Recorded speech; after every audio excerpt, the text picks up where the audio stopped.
to the flag of the United States of America and to the republic for which it stands, one nation under God, indivisible, with liberty and justice for all. Glenn? Heavenly Father, we come before you this day, and we thank you for the gift and the blessing of a new day. Bless this time together as we gather to not only learn some new things, but to serve you through Rotary. So be with those who are here this day, those who are on their way, and those maybe even couldn't be with us. Bless the food that some are eating, and may we be encouraged to serve you always each day, for we pray in your name. Amen. Thank you. And Glenn, I apologize. February was your last. That's okay. Thank you for asking. Good morning, Rotarians. Good morning. Good morning. Good morning, Mr. Honeycutt. Good morning, yes, sir. Good morning. All right, let's get some order in here. All right, first of all, we have Rick. Would you introduce our new Rotarian? And I believe you are the mentor. He's been introduced before, but we want everybody to know him. Please welcome our latest Rotarian, Jeff Horvath, and we'll have in the next few weeks a formal induction there before. Okay. All right, several items of business. Reinhardt, Rotarian Reinhardt, you have an announcement. I do. In my usual unaccustomed style, I'm selling ideas. The first one I want to sell is Rotarian fellowships. Okay, there is a fellowship for educators, and I have a list of jazz and cars and military and police. There's something for everybody, and as I identify your areas of interest, I'll be approaching you to see if you'd be interested in learning about the fellowship. We have contact information for them. And then I got to show you, I can light a match. Come on. I think I can light a match. Oh, Get the yes. fire extinguisher free. No smoking. Now, why would you bother to light a match? Because you want to get your fellow Rotarians to sing happy birthday to a fellow Rotarian. Jim Starkey's birthday is today. Happy birthday to you. Happy birthday to you. Happy birthday, dear Jim. Happy birthday to you. Blow it out, we'll get you on fire. Yeah, I was hoping it would warm up the cake and the cake would multiply. You guys cut it in. All right, good deal. It's a small birthday. All right, several little Does everybody want to nibble or? several little items of business. Okay, Richard. Yes, Okay. sir. Yes, sir. All right, Jake's Fund. Any got it. comments? Got it. I think everybody's contributed to it, including Ernie. I haven't introduced him yet. Oh, sorry. Okay, I'll get to it. First of all the badges, we want to see them displayed this morning, please. Steve Hunt, You got yours? where's your badge? You got a mouthful. Okay, I'm waiting for your badge. I don't know where it is. Somebody took it. It's right there on the table. That said Ron Lee. Okay, I need $1 from you. You didn't look at your badge. I gave you Ron Leach's badge. I need $1 fine. I need $1 from you, Mr. Hunt. Here you go. I was thinking that full-weight test, is it the truth? Well, it is. You didn't look at it. The question is, does that constitute entrapment? Real close, real close. All right, Rick. Confusion this morning. What? Confusion. I So got what's an email different? last night. I came in this morning to transfer everything over, and another email because this gentleman right here sent out a correction. He did. Got it to Rick. You did. Okay, would you explain what happened? I want you to explain this. I received an email from Janet Matthews. Now, Janet is the person that I go to here to schedule make sure we have this room and so on and so forth. And she sent me a reminder that we are not meeting on 3/11. And I said to her, thank you, Janet, that we're not meeting in this room on 3/11, we're meeting inside. So I sent an email to all of you. Actually, I forwarded her email thank goodness. And Phil realized that 3/11 was not today. It's next week. And Phil corrected me, and I sent out a correction late last night, and it cost me. Yes. You're not off the hook yet. In fact, and my wife told Ernie that we're gonna be in there. Actually, I was here last week. Yeah, you were. And you get credit for that as a makeup. You came last week. I did. Who invited you, or you? I didn't know the dog. That's being a so. But he's Oh, not now. This is it. See? I'll need more of that, so hold on. Hey, Rick, I thought Ernie was your friend. Were you under the influence of You Corona know, last year? there's a big bus on which I get thrown every once in a while. And, Were you under the influence of the coronavirus last week? All right, order. First of all, Nancy and Sandra, I want you to determine if it's service above self. If it is, everybody has to put $1 in the bucket, as you know that. All right, I want you to Who look is at Sandra? this. Would you determine this? Oh, yeah. That's true. Would this Who be is Sandra? Sandra? Then duh. Sandra. That's the buck. That's the buck. That's it. All right, look. Sandra, look at the picture and tell me if that's service above self. On whose behalf? I mean, that he brought here the beer? Six-pack of Corona. I think it is. That's serious. Can you imagine the president of our club sending out an email with his picture with a mask on, a 6-pack of Corona beer, implying too that Corona beer and coronavirus are connected? That's how I build up an immunity. 6-pack a day.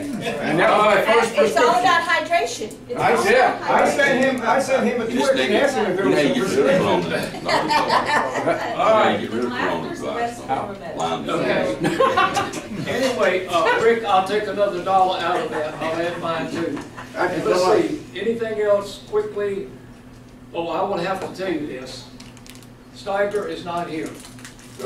Oh, but last week, be careful where you park. Last week, I parked down where the delivery trucks come in. Okay.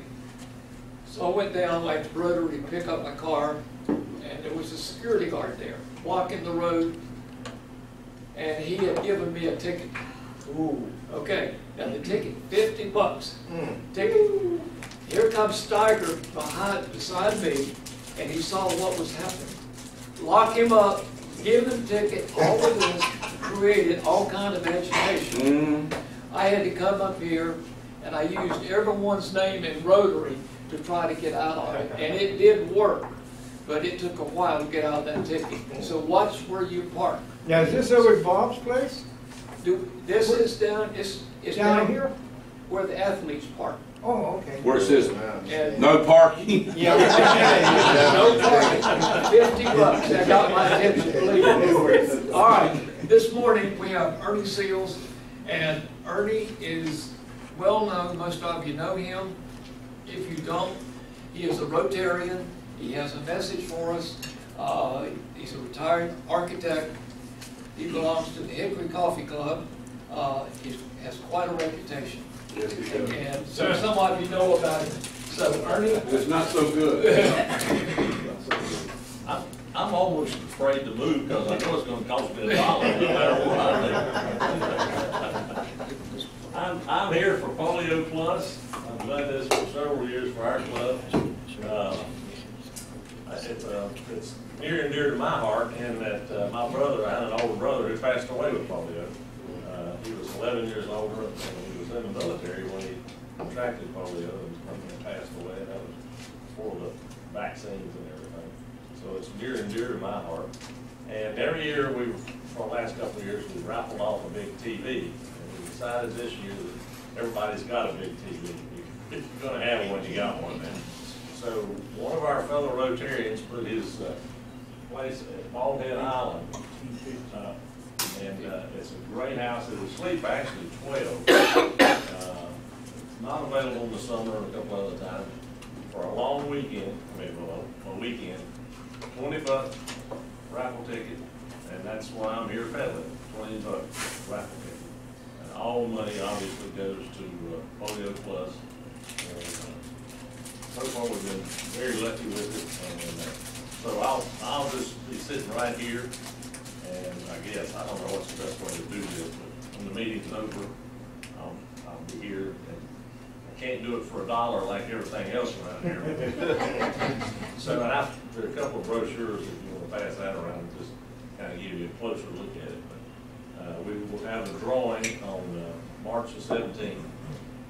I tried to talk my club into letting me raffle off a used moped, but they didn't think that was a good idea, so this will have to do. How do we make out the check? Lake Hickory River. Do you have a cube? Can you take the card? No,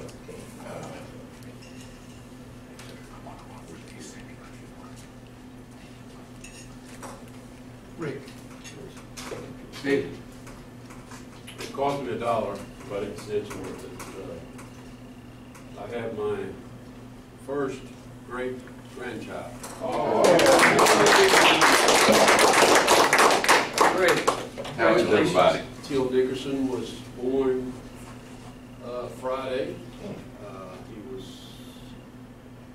7 pounds and 10 ounces, and they both are doing well. Good. Great. Yes. God is good. And which son is this from?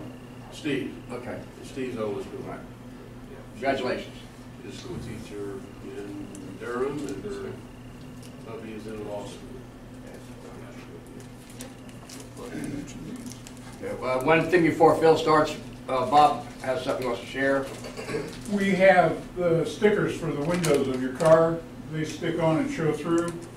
If you want one, and you didn't get one in your enrollment package, be glad to give them out. I have to confess, I've been earning honeydew points cleaning things out. I got one. Cleaning things out to lighten my office load, and I came across our archives, and I gracious, they're doing no good sitting in my desk. Sorry, Steve. And as he's doing that, Cinda, or Cindra, or Cindy, or whatever we want to call her this month, Cinda. Cinda has something she wants to share with us. I applied for a Thrivent grant for the stand down for the lunch, and they gave us $250. But in addition to that, they give all kinds of things. So we got name tags, we've got stickers that we can put on if we're packing anything up. But they also gave T-shirts. So I have 25 T-shirts of varying sizes, and I'm just going to put them here, and you guys get what you want. Because it just comes free, and then they've got notepads, stickers, all kinds of stuff. So if you can use it, if we can use it for stand down, that would be great. But if we can't, if you have a need for name tags or stickers, there you go.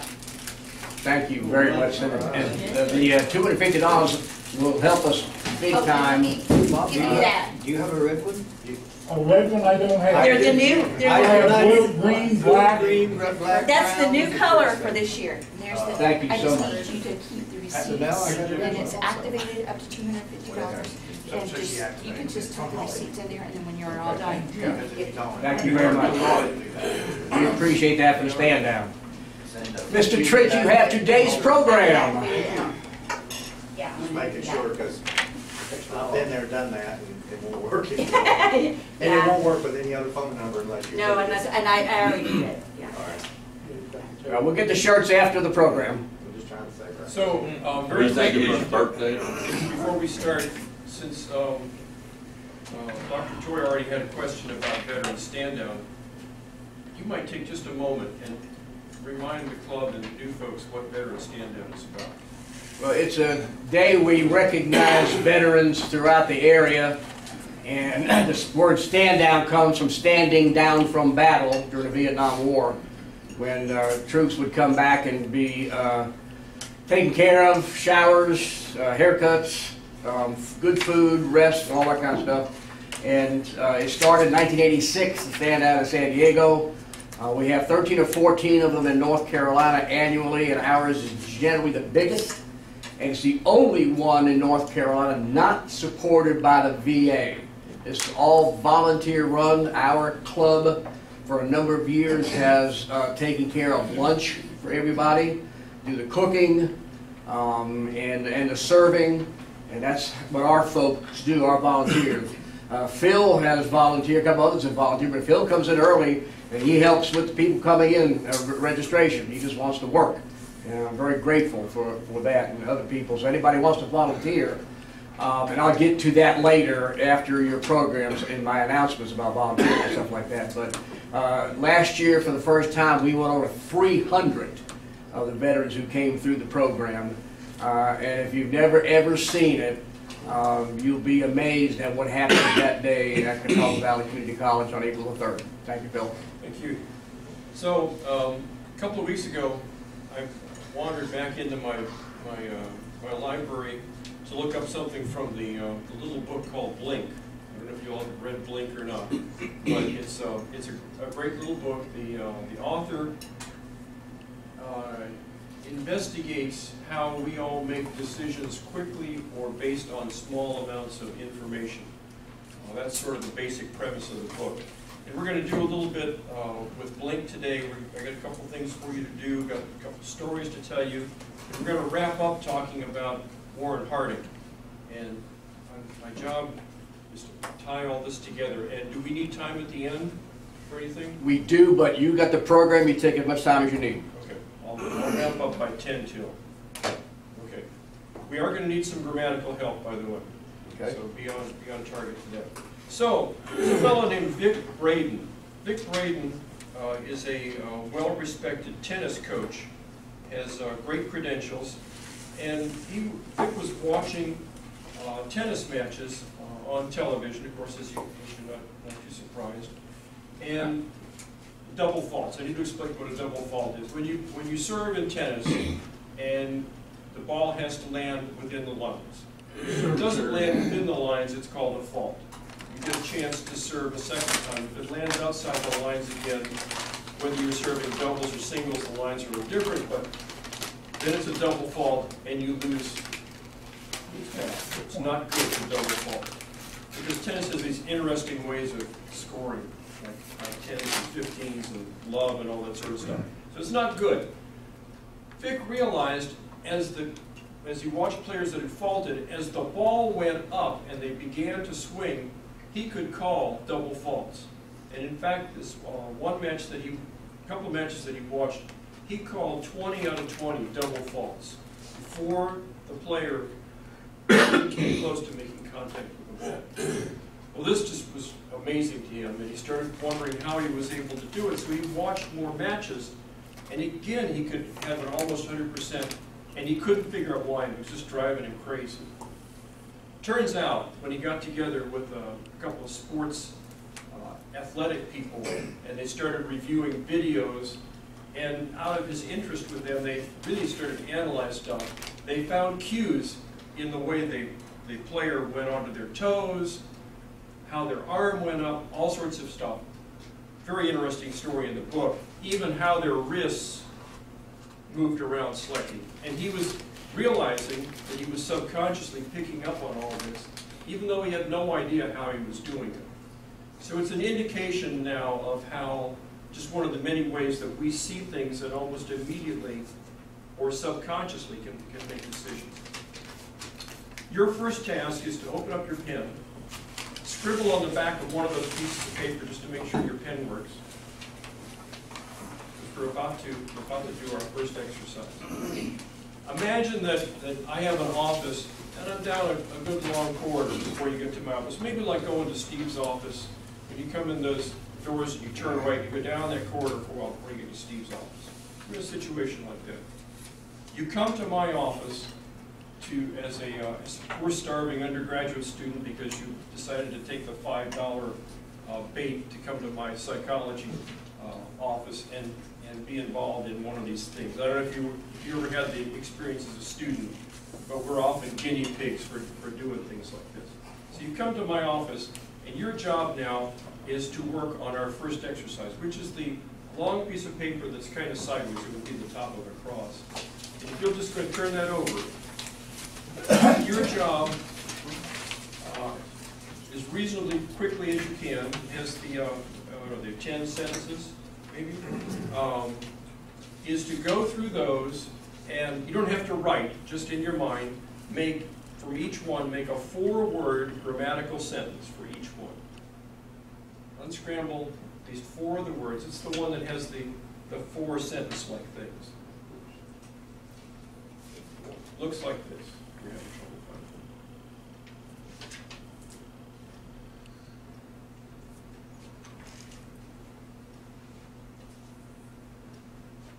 it. You can look down or look up, wave your arm, or whatever you want to do when you're done, so I know when we're all done. He didn't have to include all the words? No, any 4 words. Pick out any 4 words and make a sentence or a phrase. I'm sure Dr. Van Dent would correct me. We're probably actually looking for phrases on it. It should be a sentence.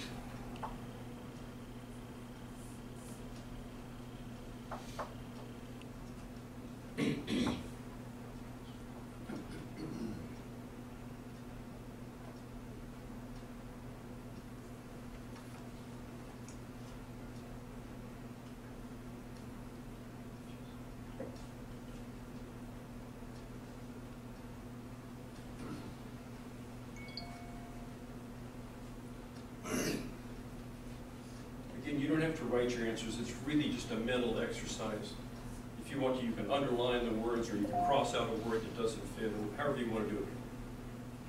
The important thing is that you think through these and find the phrases or sentences.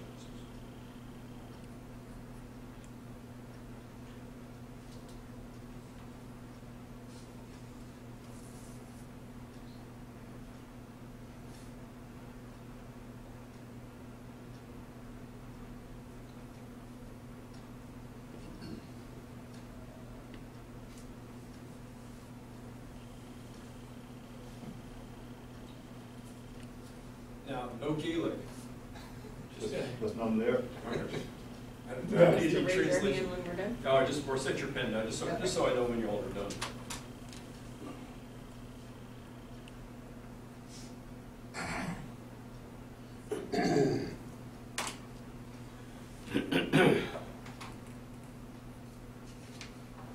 Good praying. This is the quietest group there. When you couldn't keep it up. Tried.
So that I don't run over on my time, in the interest of time, we'll start chatting about this.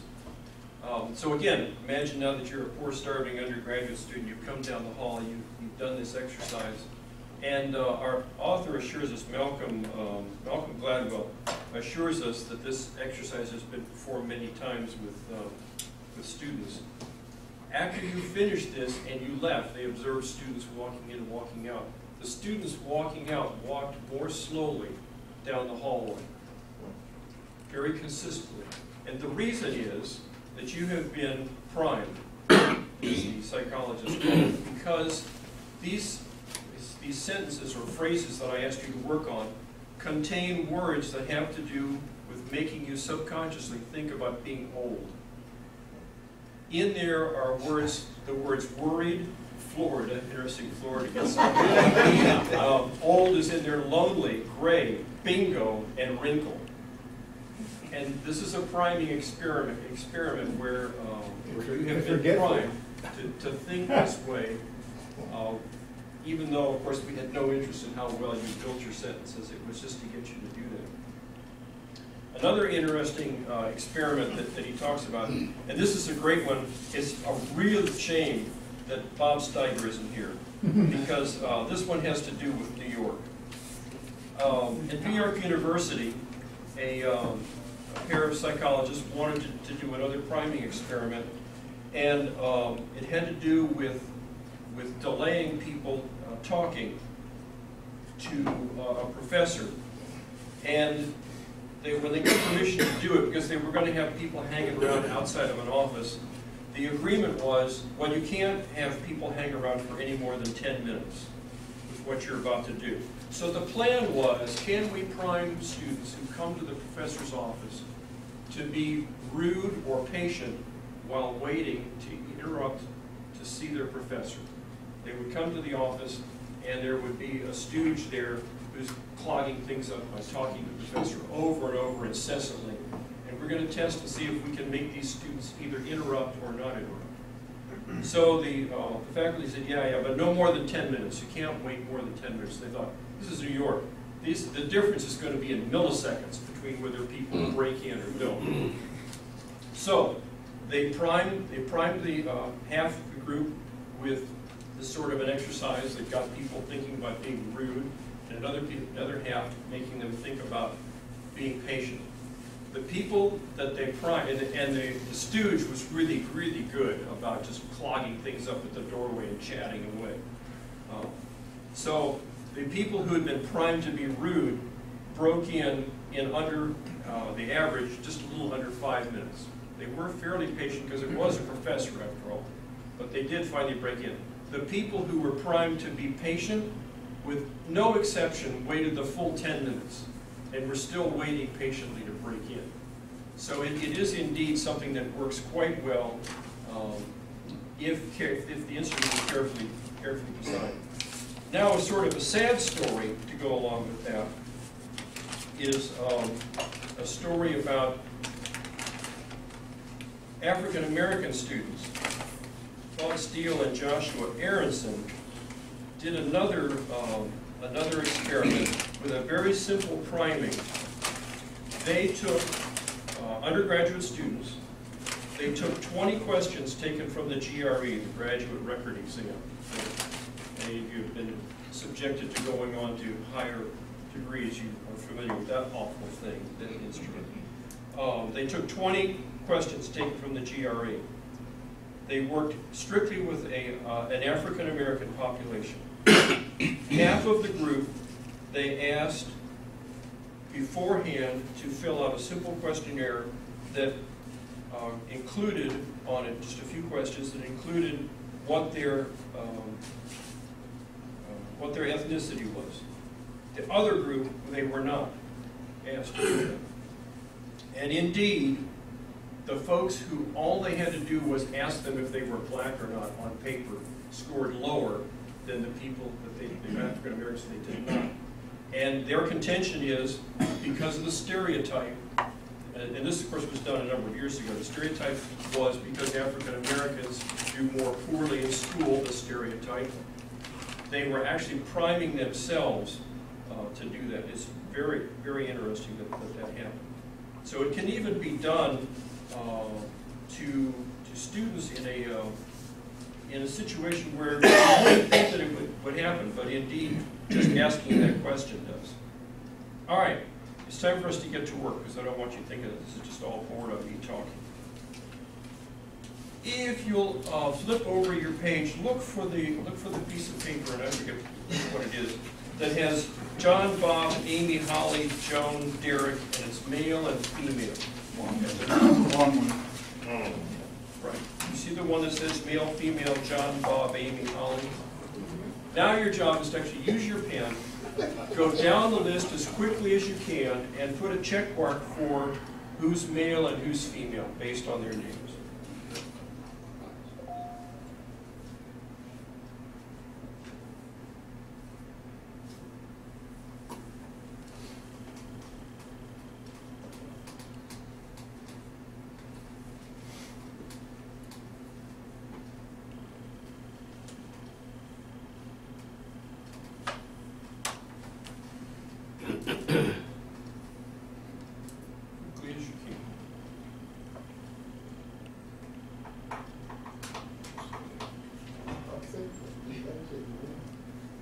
We done the bottom half as well, though? Not yet. We're gonna have fun with the bottom half. Well, I saw a couple people going to the bottom half.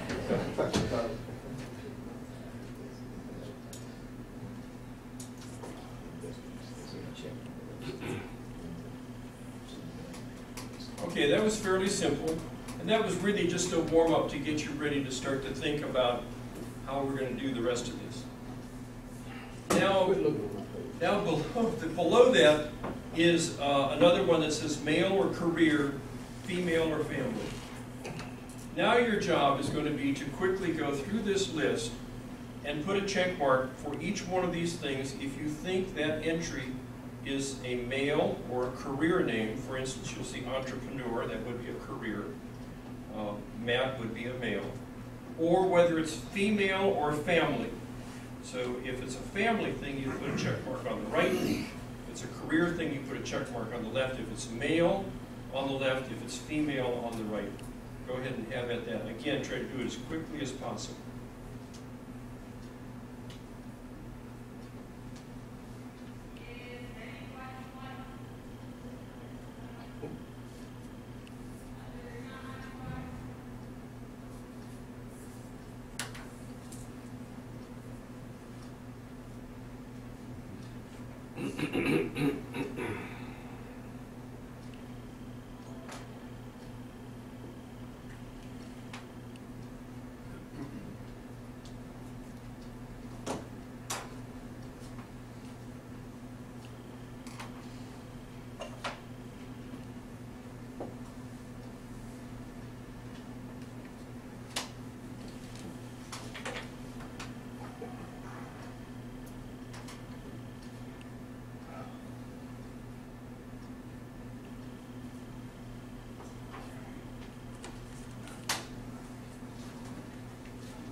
All right.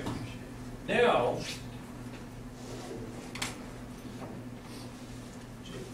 Jim's still.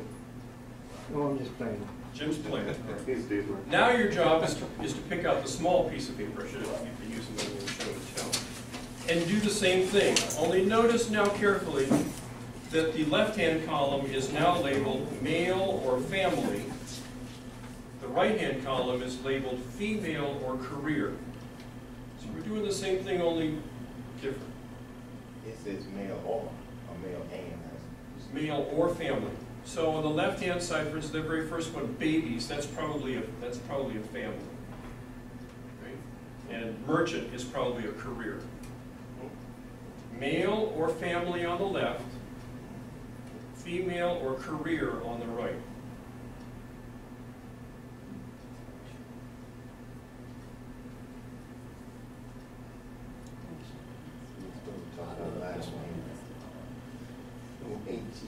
Keep talking out loud. He's trying to confuse me. No, I can't believe that. We're not asking King Farms. Sure, I can take $1 for that. It's just last name. I got right on you, man.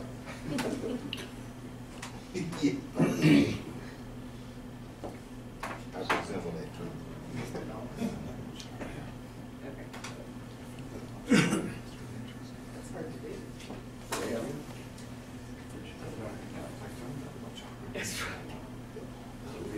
Because of your association.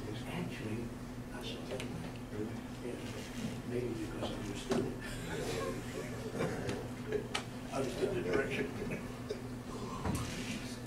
All right, so let's talk about this one. We'll just go down the list, and anybody that feels like they're brave can call out whether it's on the left side or the right side. Babies, Right, Both, right. left, both. or both. But it's intended to be a family thing. Sarah, number 2. Right. Derek, Left. merchant, Right. employment, Right. John, Left. Bob, Left. Holly, Right. domestic. Left. It's got some discussion there. What do we think about, let's talk about domestic. Who thinks it ought to be left? And why do you think that? Domestic, I consider to be a home. Yeah, family. And some people thought it was to the right, it might be a career, is that right? It depends if it's a noun or an adjective. Yeah. Like hotels, places like that, 9% of the workers are domestic workers, they're female. That one was put in to be a little bit controversial, it could make you struggle a bit. Entrepreneur? Right. Office? Joan? Peggy? Right. Cousins? Left. Grandparents? Left. Jason? Left. Home? Left. Lisa? Right. Corporation? Left. Matt? Left. Did you all find it more difficult to do the second one than the first one? Yes. I got one. Most of us that are pretty traditional will find it more difficult to do the second one. Dr. Ripperly, being the radical that he is, Well, I'm left-handed. That's wrong-handed. You're either right-handed or wrong-handed. most of us that are more traditional will find it more difficult to do the second one, to try to associate females and careers and males and families, putting them together. It's an interesting question. If we had, if we were doing a seminar kind of thing and we had tons of computers, we would move on to a much more interesting one. And I meant to put this on your piece of paper, but it's okay because you all have pens. I want to talk a little bit about an instrument called an IAT. And the IAT is a, let me get exactly the right URL here for you, because I really want you to be able to visit this. The IAT is an instrument, and the IAT stands for, which is what I'm fumbling for here, the implicit association test.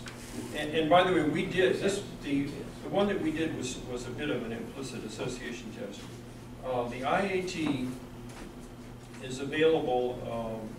An IAT, I should say, is available at this website.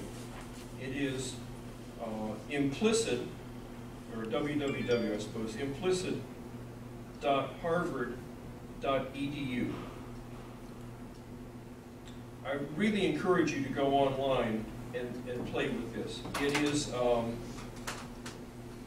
it's available for, when you get there, the instrument is available for a number of things. Of course, the one that's most popular is the one that deals with race. And it will take you through 7 things like this, asking you to respond as quickly as you can, and usually E and the I on your keyboard for your left hand and your right hand, much like we did the left column and the right column. And they will work with you, work on you, to see how you do on associating race with various things. I did the test the other day, and I was slightly. By the way, the one that I did was European American, African American, and good versus bad kind of behavior. So we had African American and European American faces that would pop up occasionally, and then we had words that were like rude, that was going to be bad, and happy, that was going to be good, kind of things, and you did the E key or the I key. Fortunately, I came out only slightly preferring European Americans over African Americans. The author here, the author here says, I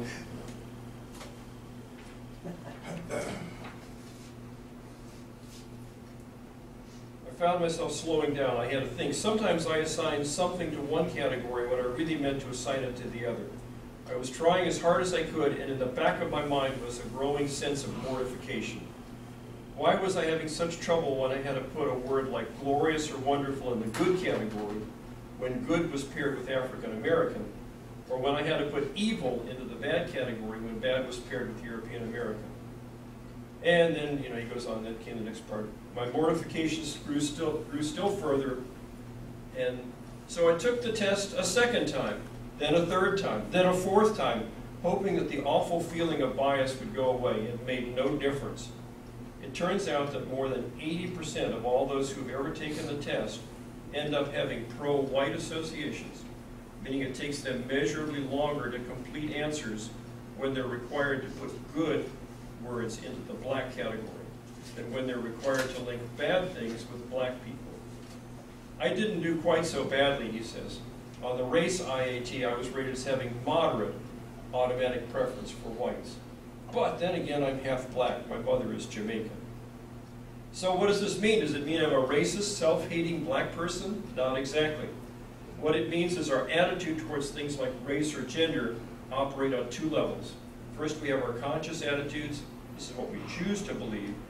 These are our stated values, which we use to direct our behavior deliberately, and so on. If you go to that website and take that instrument, they'll ask you beforehand what you think, how you would rate yourself, and then afterwards they'll show you what they think that you did.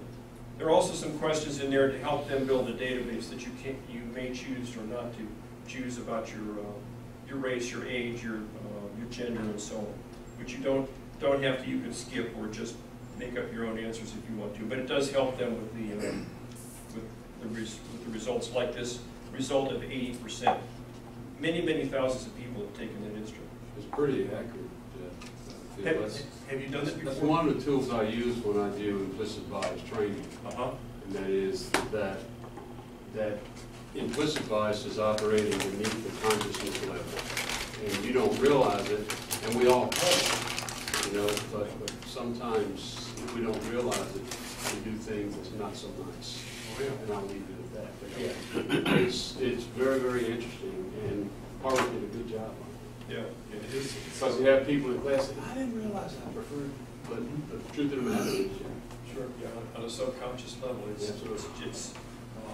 especially... It's not a bad thing, it's we all have it. Right, that's right. Especially important for us to understand that we do that sort of thing, so at a conscious level, we can be aware of that and make our actions speak much more loudly than our unconscious thoughts.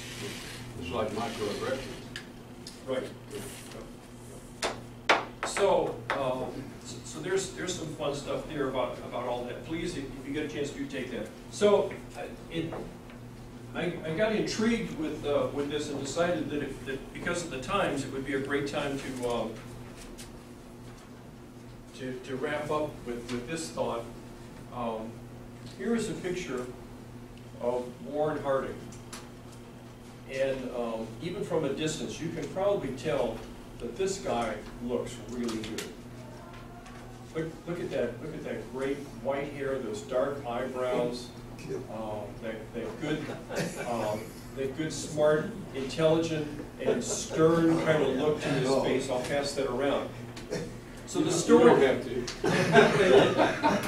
the story about Warren Harding. Largest scandal in American presidency. Warren Harding did wind up being elected as president.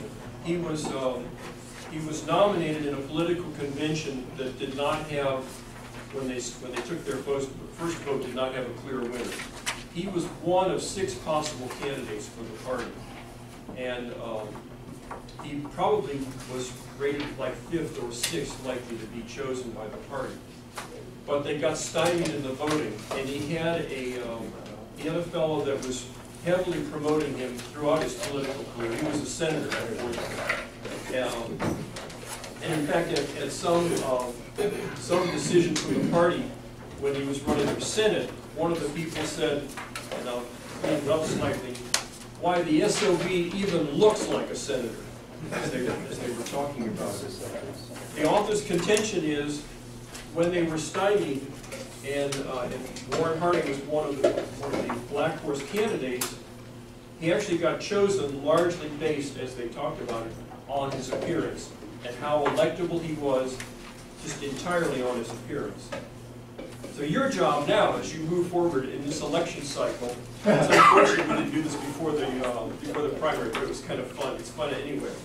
Watch what goes on with the advertising, the debates, all the stuff that you're about to watch, and watch for the Warren Harding effect, and also the priming that we've done. It's more like Laurel Hardy. I've watched a lot of stuff since rereading it. I've been watching it, watching what little clips they run as part of the ads and so on. Watch for the priming and watch for the Warren Harding effect as we move towards November. And thank you very much for your time. Thank you, Bill. I have a couple of quick things I want to get through. Speaking of the, okay, hang on a second. Speaking of politics and stuff, if you get a chance, read from the president today that I put in a bulletin, which kind of goes along with that. Is that from our president here? From me. Good. In our bulletin. Okay. The one who looks like the president. Yeah, I look like a president. Right. Next.